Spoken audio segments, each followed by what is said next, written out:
other heroes, Yu Zhong minsan pinapalit sa Alpha kaso hindi nagbene. napasok sa meta ngayon. Bene, no? Pwede rin. Maganda sa Eve, okay Yeah. sa Clint. Kaso Benetang. edit yung katapat mo. Medyo Yun lang, baka yun lang. masakit. Parang kailangan nila ng gap closer talaga. I would say Cho. Cho, sorry. Phobius. Honestly. Glue. Sobrang shoot sa Clint. Pero sobrang damage nila, puro magic. Po, yun nga lang, Harry Potter sila, no? Ang Ganun talaga. House of Magic. Si Ronald tsaka si Hermione. Ano mo, ang problema ng Hermione. Aurora MLBB dito, baka i-outfarm sila ng early game. Sobrang taas ng clear speed ng Alpha and ang laki nung support system ng Fnatic Onyx. So baka mag-snowball ng early game dito yung Super Family. Sino kaya ang magiging Ron, Hermione at Harry? Hindi ko kinaya yung reference mo, Wolf. Tatlo eh. Pero tatlo na sila eh. Apat nga, Rafaela pa eh. Apat nga. Magkakaalaman na kung mamamagic ba ng Aurora ang continuation ng serye na to or will we have a new champion? Casters, pasok. Isang panalo na lang ang kailangan ng Fnatic Onyx para makuha ang kampyonato. Maharangan kaya ito ng Aurora MLBB. Malalaman na natin ang kasagutan as we enter game number 5 of this Best of 7 series. Chantel, ito na yun.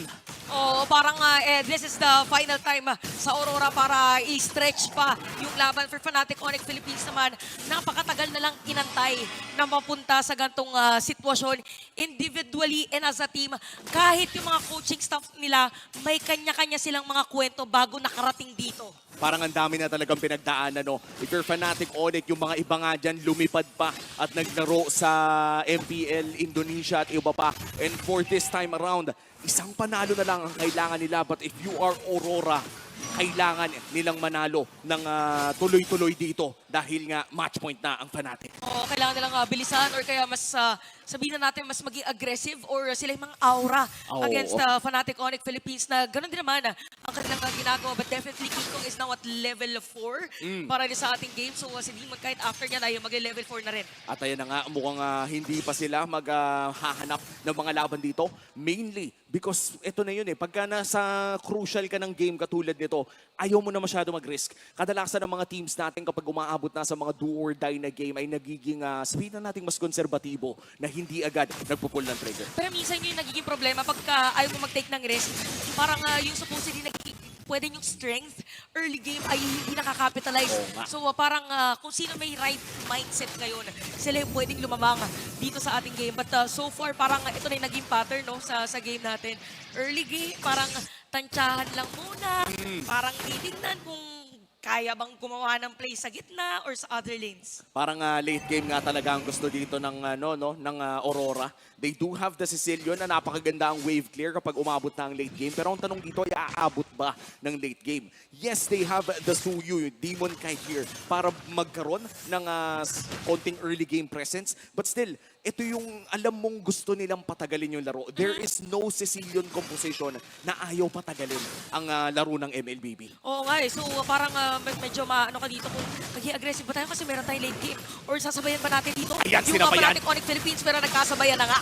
At si Edward ang kanilang makukuha at mukhang madediretso pa nga dito si Demon Kai. Wow! Biglang dumating si Brusco at nakuha pa ni King Kong dito yung turtle. Tiniktok na, boss. The Flicker Jeet Kundo to 2-man knock-up. Mukhang nag-iinit na si Brusco after that one big play. Si Yue naman ngayon na humaharap ngayon dito kay Brusco pero ang purple ay mapupunta pa rin sa kamay ni King Kong. Mukhang nananalo ang Fnatic Onyx after that turtle. Pati na rin ang mga iilan na kill. So parang yung mga ganitong class invasion like na nauuna si Brusco parang kung ikaw yung Aurora medyo mahihirapan ka kasi may walking wards ka for Fnatic Onyx Philippines to the point na hindi pa sumasama talaga si Kirk. Which by the way, gamit ni Kirk ay isa sa mga heroes na may pinakamataas na win rate pagka gamit niya. Oo nga, na at this point, mukhang sanay na sanay talaga ang kupunan ng Fnatic Onyx dito. Naka-comfort pick kasi May, si Brusco naka-choke, si Kirk naka-edit, pero magaling din naman mag-Arlot. But still, Rene J mukhang mata-dive na. At pinasok na nga sa ilalim or doon sa may bottom lane. So Rene J, -1 ngayon ang Aurora. Padating ang ilang mga players para madepensahan yung linya na to. Pero makakapagplato si Kelra sa may bottom lane. O, ramdam mo na yung snowball na nanggagaling dito sa Fnatic Onyx. Tumataas na ang kanilang kalamangan. Almost a 3K gold lead. 4 minutes in. Pero mukhang mahanap pa nga na muli si Demon kahit at wala ng galawan pa. 4-0 para dito sa Fnatic Onyx Philippines. At parang medyo na arrange ang gustong play na ang Aurora. Medyo parang nawawala sa laro ang Aurora ngayon. 4 minutes in. Yung early game na kahinaan nila ay mukhang talagang pinupuruhan ng Fnatic Onyx. Rekta lang, pasok na sa jungle. Si Demon kahit hindi na nakapag-orange buff pero may turtle pa naman. So 4 minutes in, nandito pa rin ang Fnatic Onyx na nakakalamang. At mukhang magsisimula na nga sila ng ating second turtle of the game. Level 8 na si King Kong. Parang lahat na naman ang pwedeng ma-farm ay kanya nakuha. So definitely sila may age, sabi edge tuloy. Oo. Pero young at heart naman ang mga players natin. Sila may edge sa pagkuha ng turtle. At speaking of edge, secure na nga dito ng Fnatic Onyx Philippines. And that is another objective secured para sa Fnatic Onyx. At clean pa ang kanilang laro. Wala pang binibigay na kill. Nakatore na rin. Kailangan bumili ng oras ng Aurora MLBB. At this point, pakiramdam ko, Chantel, ang choice na lang talaga nila dito ay patagalin ang laro at umasa sa kanilang late game scaling. Kailangan dito mapascale nga nila si Domeng. So late game talaga ang puhunan. Even do as much as possible, ayaw mo makakuha. But for Fnatic Onyx Philippines, again, sa tinagal-tagal nilang inasama, lalong-lalo na ni Kelra na magkaroon ng MPL na title. Parang kitang-kita yata ngayon sa aggression na konting-konti na lang ay gustong-gusto niya lang itong makuha. Pero wag siguro magpapalamon sa gigil, no? Minsan, nakakasama din yun. For Fnatic Onyx, paunti-unti lamang silang nagpupush dito sa may bandang itaas. And for Aurora, gumagana naman ang kanilang estratehiya. No? Meron silang wave clear na sapat. Hindi pa naman agad-agad na nakakapag-siege ang Fnatic Onyx. Pero unti-unti na kasing nai-invade ang kanilang jungle. At tumataas na ang level gap between Demon Kite and King Kong. Tsaka aside from level gap, ang laki na rin ng gold gap para dyan sa ating mga teams. And imagine 6 minutes sinisira yung second tier turret. Parang ang hirap nito kung ikaw yung Aurora. Kailangan nila magsanib-sanib puwersa ngayon para makagawa ng play or probably maghiwa-hiwalay para magkaroon ng split push against Fnatic Onyx Philippines because Fnatic Onyx Philippines 5.1k gold lead. At napakabilis nito, no? Kung titignan natin ang ating game timer, ipapares sa gold lead. Napakalaki po ng 5K gold lead in this time around si Yue. Mabubuhay pa naman via the Bats Feast. Pero mukhang ang purple buff ay kinokontest na rin dito ni King Kong. Haharap dito si Edward pero mukhang makukuha naman this time around. At napasok pa nga sa ilalim na Torres. So Edward is down. Itutuloy ba dito ng pagkukuha ng Fnatic Onyx Philippines yung Torres sa may gitna? Parang hindi yata makakadepensa yung Aurora. Unti-unti lang pinapaliit yung mapa dito ng Aurora habang si Doming naghahabol ng gold dito sa bottom lane. Napakabilis mag-siege ng Fnatic Onyx. Saglit pa lang ang nakakalipas. Wala pang ang level 13 ay nakaka-push na around the inhibitor turret. In fact, ito pa nga yung third turtle. The last turtle of the game already spawning. At mukhang libre itong makukuha ng Fnatic Onyx dahil sa lead na meron sila ngayon. Alam mo, for Aurora ngayon, I'm not sure kung paano kanilang magiging strategy para ma-stretch yung ating game.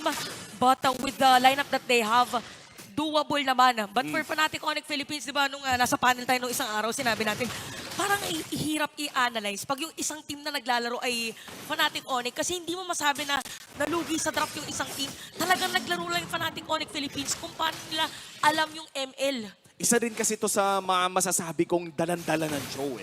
Yung tipo na isa sa mga teams na napakalakas maglaro kapag magaling yung show player nila. And this time around si Brusco iyon. Ang ganda ng pacing para sa kupunan ng Fnatic Onyx. Pero dito ang Turtle. Sino kaya makakuha? Ang makukuha ito ni Demon Kite. At kita natin si King Kong dito ay nakapitan na habang si Doming ay biglang mawawala din sa ating mapa. King Kong ay maaalisan ng isang Edward at mapapatay na rin para dito sa ating laban. So 2 players down para dito sa Aurora. At yung FNOP tuloy-tuloy pa rin na nagbibigay ng pressure dito sa kalaban nila. Ramdam mo talaga yung gigil. Tuwing may nangyayaring teamfight ay may kinakayod na ibang lane. At ngayon, push lang ng push ang ginagawa ng Brusco! Fnatic Onyx. At si Brusco nga nasa loob na ng Torre. The confidence from the Bruiser, Brusco. Parang parang naaamoy na yata ng mga Sonics ngayon dahil this could be the final push para dito sa Fnatic Onyx Philippines, pero makakadepensa naman ang mga players ng Aurora. Pero ang sakit na ng damage dito, even ni Super Prince. Yung damage din dito against Brusco ay hindi ganun masyadong nakikita. At lumalaki lang nang lumalaki ang gold lead dito ng Fnatic Onyx.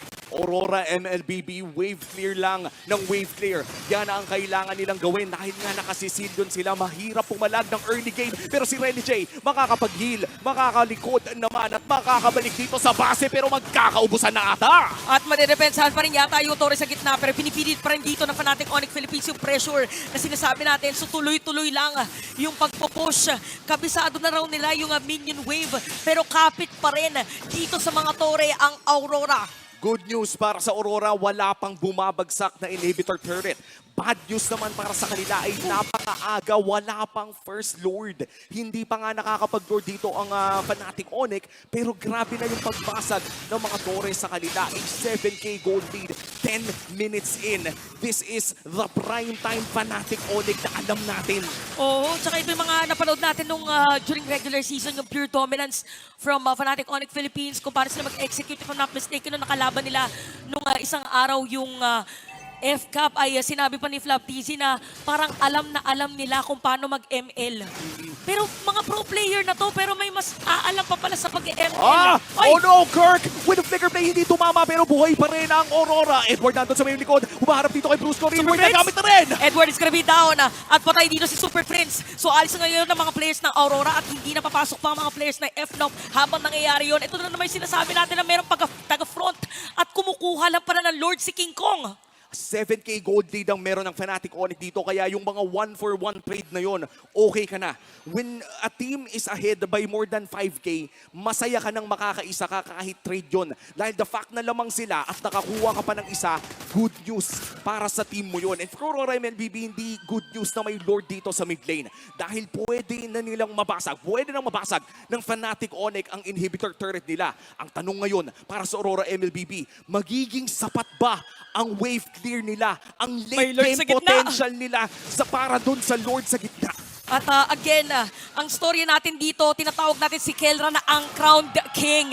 Ito na kaya ang panahon para makuha niya yung kanyang trono. Meron pang sipa para kay Brusco. Nandito na si Dim kahit washing at Edward mapipili na mag-flicker out at unti-unting aalis nga ng mga players may FNOP. May sakit din naman ang damage dito ng Aurora. Unti-unti silang aalis at babalik sa base at madedepensahan yung Lord, pero may minion wave pa rin na dadating sa gitna. Higang malalim muna para sa Aurora dahil nakadepensa sila sa pinakaunang Lord. Super Friends humaharap pa rin. King Kong might just look for the play here pero hindi pa niya bibinyagan. Punta muna dito tayo sa bottom lane at top lane. Tuloy pa rin ang push ng Fnatic Onyx at hindi na ata nila bibigyan pa ng chance na dumepensa. Pero hinga na muna dahil tapos na ang pagpasok ng Fnatic. Pero sakit na ng damage dito ng Aurora. Na imagine parang yun na yung probably final push for Fnatic Onyx Philippines. Pero nadepensahan pa rin because of the damage from this Sicilian. Pero again, may minion wave galing sa taas, galing sa gitna, at galing sa baba. At nakapuesto na rin ang mga players dito ng FNOP. Brusco naghahanap ng angulo pero si Yue ay humaharap pa rin. Kirk looking for the Earth Shatter, walang mahanap na isa. In terms of the battle spell, si Kirk ay may flicker pa. Pwede nating abangan na magkaroon ng play mula sa kanya pero hindi na ata. Pumapasok pa muli ang Fnatic Onyx. Kalma na muna dahil 1 minuto bagong loot. Again for the Sonics, sa lahat ng mga sumusuporta sa Sonics, mukhang ito na yata ang kanilang inaantay. One final push para sa titulo at one final defense naman para dito sa Auroras. Papasok si Kirk, makakapag-flicker out. Wow! At kita natin ngayon na Kirk is gonna be down pero mapapaalis din ang mga players na side ng Aurora. Patay lang din naman. Dito si Renny J and King Kong buhay pa rin! What a defense mula sa Aurora. A 9K gold lead pero na-tradean pa dahil sa split-split ni Edward. Nahanap niya yung Edith, nabalik niya sa kanyang team.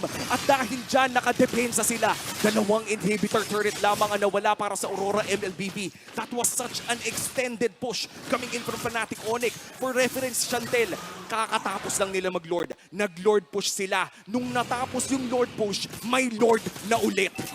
Grabe. Parang inuunti-unti na dito yung mga resources. Dumadating na tayo sa posisyon sa mapa or posisyon sa laban kung kailan lahat ng mga pwesto sa mapa ay kailangan ng mapuntahan. Again, masakit na dito yung mga players ng Aurora. Ganon din naman para sa Fnatic Onyx Philippines. Kapit, patalim para sa Aurora MLBB. Kapit din kay Yue. 2-0-1 on this Cecilio ng kanilang late game insurance. Ang kanilang inaasahan na bubuhat ng larong ito. Napaka-importante ng larong ito dahil championship na ang usapan. Renegade nakita na ng isa with the vision, with the kick. Here comes the Lord fight. At siniba na nga din na si Edward yung Lord. Sino nga ba talaga makakakuha? Bang! It's gonna be King Kong of Fnatic Onyx Philippines.